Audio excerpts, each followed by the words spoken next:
तो अपन ने अपनी पिछली क्लास में विधानसभा वाला खत्म कर लिया था वो टॉपिक। अब अपन पढ़ेंगे विधेयक, धन, वित्त। काफी तरह के विधेयक होते हैं, तो विधेयक पढ़ेंगे अपन इस क्लास में, ठीक है। विधेयक के प्रकार: साधारण विधेयक, धन विधेयक, वित्त विधेयक, विनियोग विधेयक, संविधान संशोधन विधेयक केवल केंद्र में होता है, ठीक है। अनुच्छेद 196, विधेयकों को पुनः स्थापन एवं पारित किए जाने के संबंध में उपबंध। धन विधेयकों से भिन्न विधेयक साधारण विधेयक कहलाते हैं, जो कि किसी भी सदन में प्रस्तुत किए जा सकते हैं। धन विधेयक, वित्त विधेयक, संविधान संशोधन विधेयक केवल केंद्र को छोड़कर बाकी सभी साधारण विधेयक हैं। साधारण विधेयक को किसी भी सदस्य द्वारा किसी भी सदन में पेश किया जा सकता है। साधारण विधेयक दो प्रकार के होते हैं: सरकारी विधेयक, यदि सदन में किसी मंत्री के द्वारा कोई विधेयक प्रस्तुत किया जाए तो उसे सरकारी विधेयक कहते हैं। गैर सरकारी या निजी विधेयक, यदि विधेयक सदन में किसी सदस्य द्वारा प्रस्तुत किया जाए तो उसे निजी विधेयक कहते हैं। राजस्थान में 4 गैर सरकारी विधेयक पारित हुए हैं। राजस्थान कानूनी चिकित्सकों संशोधन विधेयक 1952, जानवरों के लिए राजस्थान संरक्षण संशोधन विधेयक 1954 में, राजस्थान सामाजिक शिक्षा बोर्ड विधेयक 1958, राजस्थान पशु और पक्षी बलि निषेध विधेयक 1973। राजस्थान में अब तक 57 गैर सरकारी विधेयक प्रस्तुत किए गए हैं, जिनमें से 4 विधेयक पारित हुए हैं। सर्वाधिक निजी विधेयक तीसरी विधानसभा में प्रस्तुत किए गए थे, 16 निजी। साधारण विधेयक विधानसभा में तीनों वाचन के बाद पारित करके विधान परिषद को भेजे जाते हैं। यदि विधान परिषद नहीं है तो राज्यपाल के पास भेजे जाते हैं। विधान परिषद विधेयक को प्रथम बार में पारित कर सकती है या 3 माह के लिए रोक सकती है। विधान परिषद विधेयक को 3 माह के लिए रोक ले या संशोधन करके विधानसभा को पुनः लौटा दे। विधानसभा संशोधन के साथ या संशोधन के बिना पुनः विधान परिषद को यदि विधेयक पारित करके भेज दे तो इस बार विधान परिषद मैक्सिमम 1 महीने तक विधेयक रोक सकती है। यदि वह रोके या अस्वीकार करे तो भी विधेयक को मूल रूप से स्वतः पारित समझा जाएगा। विधान परिषद साधारण विधेयक को 4 महीने तक रोक सकती है, 3+1।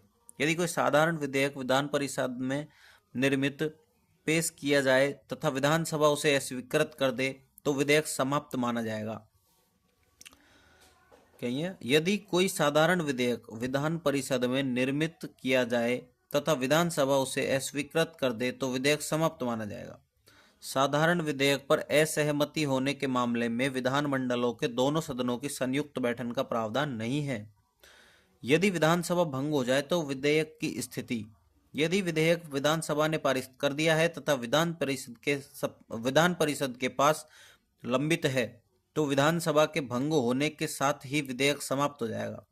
यदि विधेयक विधान परिषद ने पारित करके विधानसभा में भेज दिया है तथा वह विधानसभा में विचाराधीन है तो विधानसभा भंग के साथ विधेयक भी भंग हो जाएगा।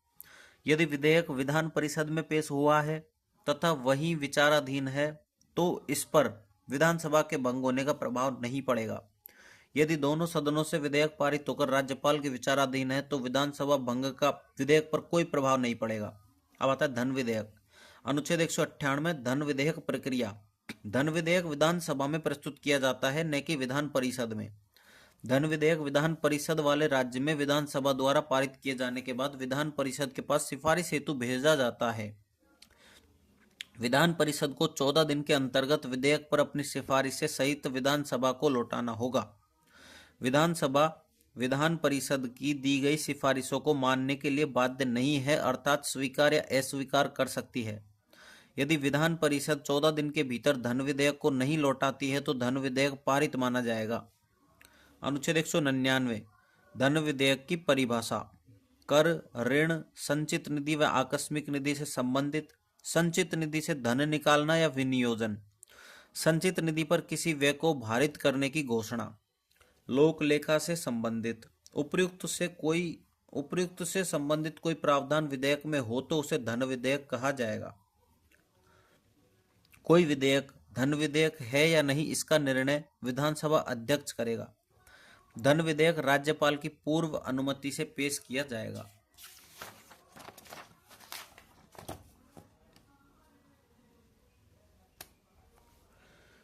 विधानसभा अध्यक्ष 2 बार प्रमाणित करेगा कि यह धन विधेयक है। फर्स्ट, विधानसभा को भेजते समय, सेकंड, राज्यपाल को भेजते समय, नहीं विधान परिषद को भेजते समय, और सेकंड राज्यपाल को भेजते समय। धन विधेयक को राज्यपाल पुनर्विचार हेतु नहीं लौटा सकता है, पॉकेट वीटो लगा सकता है, राष्ट्रपति के विचारार्थ भेज सकता है। संचित निधि से जिन सरकारी सदस्यों को तनख्वाह व भत्ते मिलते हैं उनमें कटौती नहीं कर सकते, बढ़ा जरूर सकते हैं। अनुच्छेद 207 वित्त विधेयक। सभी धन विधेयक वित्त विधेयक होते हैं, लेकिन सभी वित्त विधेयक धन विधेयक नहीं होते हैं। वित्त विधेयक, धन विधेयक 199, यह भी एक वित्त विधेयक था। टाइप ए 207, किसी विधेयक में धन विधेयक के प्रावधानों के साथ साथ अन्य प्रावधान हो तो वह वित्त विधेयक को परिभाषित करेगा। अर्थात धन विधेयक प्लस अन्य बातें राज्यपाल की पूर्व अनुमति से पेश किया जाता है, केवल विधानसभा में ही पेश किया जाता है। इसे सामान्य विधेयक की तरह पारित किया जाता है। इसे राज्यपाल अस्वीकार भी कर सकता है या पुनर्विचार के लिए भी लौटा सकता है। टाइप बी 207, यदि किसी विधेयक में धन विधेयक से अलग वित्तीय मामले हो तो भी यह वित्त विधेयक है। अर्थात अन्य वित्तीय बात धन विधेयक से कोई समानता नहीं रखता, किसी भी सदन में पेश किया जा सकता है, लेकिन गवर्नर की अनुमति के बाद। अनुच्छेद 204 विनियोग विधेयक। संवैधानिक प्रावधानों के अनुसार बिना किसी विधेयक के पारित हुए बिना ही सरकार संचित निधि से धन निकाल सकती है। बजट में प्रत्येक विभाग के द्वारा अनुदान की मांगें प्रस्तुत की जाती है। इन अनुदान की मांगों पर विचार विमर्श के बाद इन्हें विनियोग विधेयक के रूप में प्रस्तुत किया जाता है। अनुच्छेद 205 अनुपूरक अनुदान। बजट में किसी दी गई मद के लिए आवंटित धन कम पड़ जाता है या धन की आवश्यकता होती है तो राज्यपाल की पूर्व अनुमति से अनुपूरक अनुदान पेश किया जाता है। ये शायद मदद है, ठीक है। अतिरिक्त अनुदान नहीं, मद ही है यार। ऐसी कोई मद जिसका बजट में उल्लेख नहीं किया गया था लेकिन बाद में उस मद के लिए धन की आवश्यकता हो तो अतिरिक्त अनुदान पेश किया जाता है।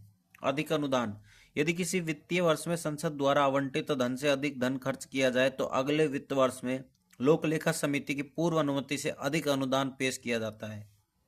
अब आता है अनुच्छेद 206 में लेख अनुदान। बजट पारित होने में 2-3 महीने का समय लगता है, अतः अप्रैल मई के खर्चों के लिए सरकार लेख अनुदान पेश करती है। बजट 1/6 धन।